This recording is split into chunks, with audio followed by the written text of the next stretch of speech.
I'll start by saying my sister, Jasmine, and I weren't close growing up. We didn't dislike each other, but we were very different people and didn't communicate if we didn't have to. I've been with my husband since I was a teen and we married last year. Due to the global issue, it was a small wedding, but it was still very expensive and extravagant. My husband and I both have great jobs and plan on being child-free, so we have a nice house, good cars, and plenty of disposable income. I couldn't ask for a better man to spend my life with. Jasmine has been with her girlfriend, Abby, for around 2 years. Abby is a lovely woman, and they seem very happy together. A month ago, Jasmine told me she was planning on asking Abby to marry her. I was thrilled to hear that, and I knew Abby would be stoked. However, Jasmine then handed me a piece of paper that had all the costs she wanted me to cover. In total, it came up to $50,000 for the engagement alone. I firmly told her that I was happy to help, but I'm not her personal bank, and if she wanted to get engaged, she would have to find another way to get the money or cut back on expenses. She insisted I pay for at least the ring, $35,000. I held my ground and said no. She left and didn't talk to me for about a month. I assumed it was over until she suddenly called me and asked if I had the ring yet. She reminded me that the engagement was tomorrow and I had agreed to get the ring. When I refused, she told me that her life would be ruined if I didn't stop being selfish and do my part. I went to the shop that sold the ring she wanted, but they didn't have it, no surprise. I picked an extremely cheap engagement ring, which was only $100 and was visibly fake. I dropped it over at her house, and not long after I got home, she started calling me. When I picked up, she screamed at me over the line, saying I was the most selfish person she'd ever met, and that she'd rather die than propose with that garbage. I hung up on her, but it wasn't long before my parents started calling and telling me to stop being a brat. Their logic was because I could afford it, I should buy it. They told me I was an idiot who didn't care for my family.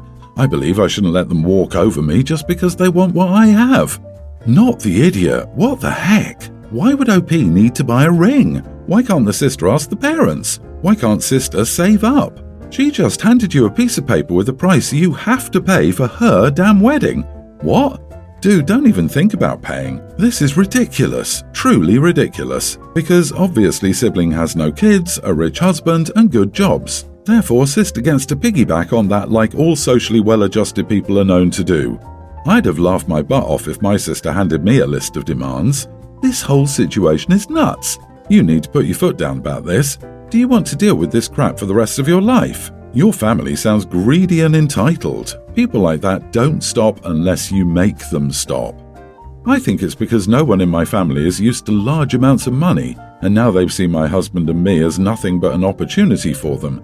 It still shocks me a bit how much they expect my success to be theirs automatically.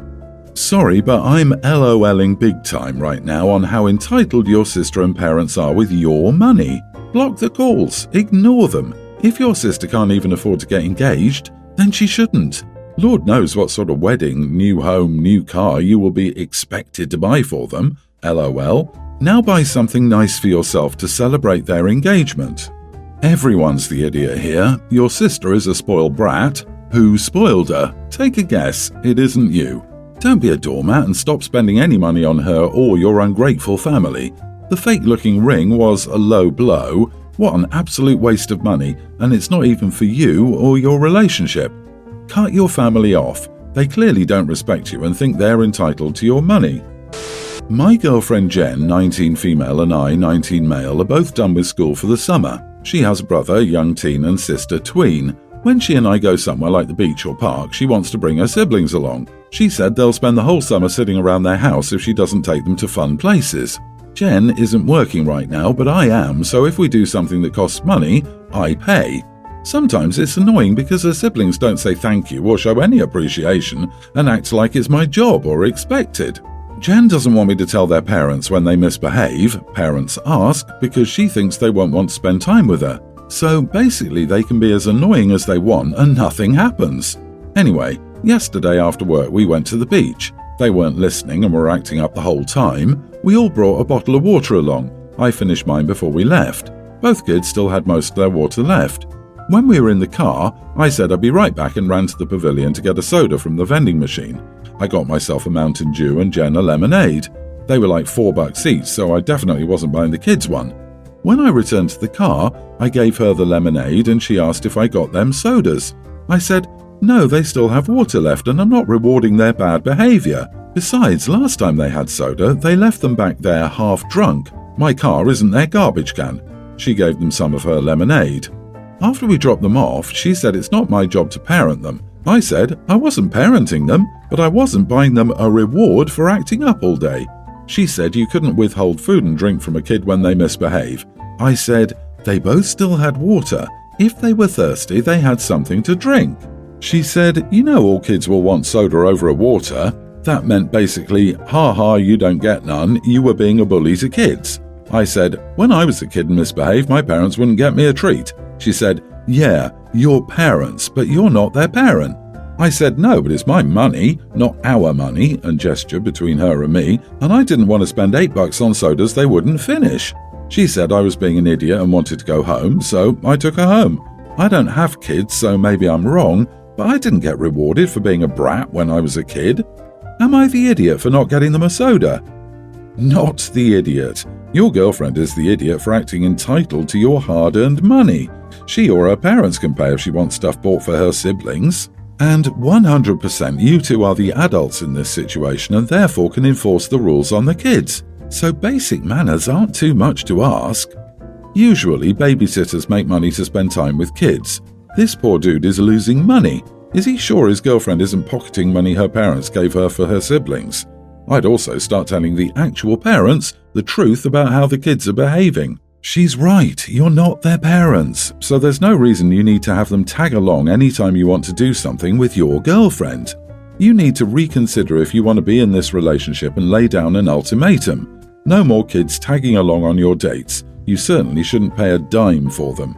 If she doesn't like that, you should consider ending things because it doesn't sound like her family situation is compatible with you. When your girlfriend says you're not their parents, she's so close to getting the point. So close. They're using you and taking advantage of you. Stand up for yourself. My spouse and I have been struggling to find a home. We've outgrown our tiny apartment. We have a young child and want another, but we can't afford a bigger place. We save but cannot catch up to the pace of house prices. My mother and her husband own 3 homes, soon to be 4. While she heavily relied on her parents financially, she's not been there for me in that way. Throughout the global issue, unemployment, high medical bills for our premature baby, and numerous other unfortunate expenses, she never offered any help. She and her husband, who considers him my child's grandfather, own 5 cars, and periodically they abandon the cars at one of their vacation homes to look like someone is home all the time. They planned on doing this with an additional car recently, one that was only a few years old. I expressed my hurt that they were planning to abandon yet another car while they knew we were struggling financially. Housing costs have become so difficult that I applied for a job in a much cheaper state, 12 hours away, a couple of months ago. I told her about this, and although she's very close with her grandchild, she just said she'd visit a lot. It felt like, don't let the door hit you on the way out. Ultimately, a relative, who only has 1 home, intervened and offered to help us in the event we could no longer afford rent after the upcoming increase, expected to be an increase of around $800 a month. 1 month after I told her about applying for the job out of state, she told me they got a beach place. I thought she meant a rental at first. It materialized that no, they purchased a home on the beach. She expected me to be thrilled. She even said they did it for us, me and my spouse and child. She meant that we would enjoy going there, but it's not a kid-friendly place. The price of the home is in the same price range as the sort of home we would like to buy, but that we've been priced out of over the last couple of years. This hurt me and felt like it was a slap in the face. Well, before closing, I told her I would not be able to go to their new vacation home. They have 2 others because it would be too upsetting for me. It's a highly frivolous expense in my view when they already own 2 vacation homes in the same state as the new one. I don't feel entitled to their money, but neither do I want a front row seat to them wasting it while we struggle. I would have 0 problems if they used this money to pay off their existing mortgage or save for retirement or pretty much anything other than a 3rd vacation home that is the cost of the house we're hoping to be able to buy. Like the abandoned car, it feels like money is just being thrown away. And I know they can do what they want with their money, but I don't want to be in that house knowing they preferred having it to helping their grandchild and me. Am I the idiot? Not the idiot. They are wasting their money. To park expensive cars in front of vacation homes is just stupid. Do they clean it, move them regularly so it really looks like they live there? They can do with their money what they want, but to go, I can't help you, I have no money, but do this and boast with a vacation home when OP needs to move 12 hours because she doesn't want to be homeless, it's insensitive. And maybe OP's mother forgot that a normal working person can't go on vacation all the time. They live in two different worlds. I'm wholeheartedly saying not the idiot, but man, I thought our situation was unfortunate. This is way worse. Everyone I know has their house because family help with the down payment or loan. My parents can't do it for any of us, which I understand because they had 3 kids and didn't have a bunch of money lying around to pay for 3 down payments. My husband's mother, on the other hand, wants him to be thrilled about the home she buys and flips. He once asked if she could get him a loan, and she said she didn't want to risk not getting her next flip loan. We can afford payments, but with the nature of work, we can't get a home loan. So yeah, I don't expect money or help from people either. But when your blood relatives, knowing your kids or whatever, are in a tough spot, they 100% do not give a crap about your flip or vacation home. So spend the money how you want. I don't care. I don't have to jump up and down for you. My husband, 34, and I, 32 female, just had our first child today. We were in the delivery room together and all was going well. I was in a lot of pain, but he was supportive. The midwife was asking us questions about the baby, etc., in between contractions to help me ease my mind. Then she asked if we were excited about the pregnancy being over, and I said that yes, because it's been hard for me. My husband snorted and said, "For me too, she was so difficult." The midwife tried to change the subject, but I asked my husband what he meant by that, and he said that he was happy it was over and he will get his wife back and the hormonal mess is over. I was so hurt and told him to please just leave the room. He said he's not going anywhere because his child is being born here. I yelled at him to get the heck out and he was angry, called me an idiot for making him miss his kid's birth, and stormed off. He hasn't been back to see our daughter. He's supposed to come later today. Am I the idiot? You are the idiot. You totally overreacted and deprived him of seeing his child born. Your behaviour that day was very likely the kind of over-the-top emotional reaction he hopes to stop now. Our bodies go through some significant swings because of hormones, but that's not a blanket excuse to act however we want. OP, I'm not in this man's head, but I think he was joking when he said, "The hormonal mess is over." I don't think he truly meant any harm. Besides, he was supportive up until this point, right? You just prove your husband's point by flying off the handle and showing your reaction doesn't match the situation. It's unbelievable the number of people saying that she should just tolerate whatever he says because watching someone else give birth is a once-in-a-lifetime opportunity for a man. If it meant that much to him, he could have behaved like a supportive partner and kept his stupid, insulting and demeaning jokes to himself. Pregnancy is hard, and any man who can't give his wife the respect she deserves for what she's done shouldn't be in the delivery room. Not the idiot, full stop. You get to choose who's in the delivery room. Just like with intimacy, you can always change your mind too. Couples counselling, as soon as you're healed up and are more comfortable physically. Because, for one thing, the hormonal mess isn't over, and secondly, way for him to make pregnancy and birth all about him. Wait, so you gave birth by now, recovered from that somehow, found time to write this post and he hasn't been back? I'm so sorry, but if this guy genuinely cared about you or your daughter, he would have waited in front of your door, ideally with chocolate and/or flowers, ready to apologize and be there as soon as you're ready. I hope you have somewhere else to stay and people to support you, because I'm honestly worried about you when he realizes hormones don't magically normalize. My wife, 33, and I, 35 male, recently married. We decided on a child-free wedding because we wanted people to be able to relax, have a good time and not have to worry about screaming babies. When asked about this, my mother-in-law told every one of her relatives that they, of course, were an exception and we would be delighted to welcome their children. By the time we learned of this, flights and hotels had already been booked and mother-in-law threw up her hands and said, "Well, what was I supposed to tell people to do with their children?" After offering some suggestions about what they could do, some further suggestions as to where she could stick what, and using a few words a lot more harsh than an idiot, my father-in-law stepped in, apologized, and we came to an agreement. We would allow the children to attend and mother-in-law and father-in-law would pay for all additional head counts. Everyone would be told that they were responsible for keeping their children under control, and if they didn't, they would be removed.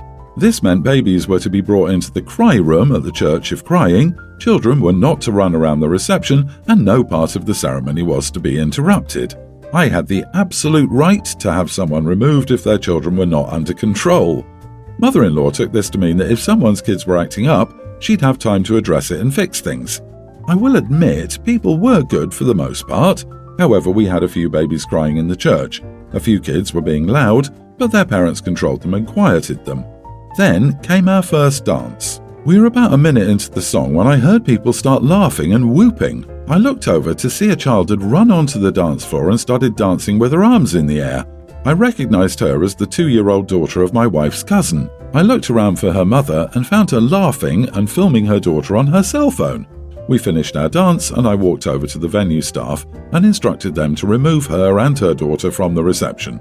2 minutes later, my mother-in-law came flying over screaming that she didn't do anything wrong and I couldn't remove her. I replied that she'd broken the rules. This is why I didn't want children there and she had to go. My wife agrees with me but feels bad that her cousin travelled from Louisiana and had to leave the reception. She also hates that her mother is not speaking to us anymore. Her mom says that I'm cruel, evil, and hate children. Father-in-law agrees that the rules were broken and I had the right to kick them out, but thinks a warning would have been appropriate. I contend that we only get one first dance, and knowing that would happen, rather than try to control the situation, her cousin decided to laugh and film her daughter ruining our first dance. Had she gotten her daughter off the dance floor immediately after it happened, I wouldn't have done anything. Not the idiot. The cousin cared more about making a funny video than respecting your first dance at your wedding reception. You could have spent all night issuing warnings, or you could have enjoyed your reception. Instead, you chose to act quickly and then enjoy it. Your wedding, your rules. Your mother-in-law and wife's cousins are major idiots. Your mother-in-law should have told people to ask you and or your wife directly if she was uncomfortable telling them no children to begin with. And you're not wrong for asking the cousin and child to leave. I would be frustrated too if I didn't want children there, made an exception, and then our first dance was ruined by a child. Mother-in-law will come around once she gets over herself. A toddler dancing took the attention off me for a minute, so I had them and their mom kicked out. Dear God, you are the idiot. Music was playing and a kid was dancing. That's not running around screaming. You went nuclear when a kid acted like a kid. What a crappy story to have about you on your wedding day.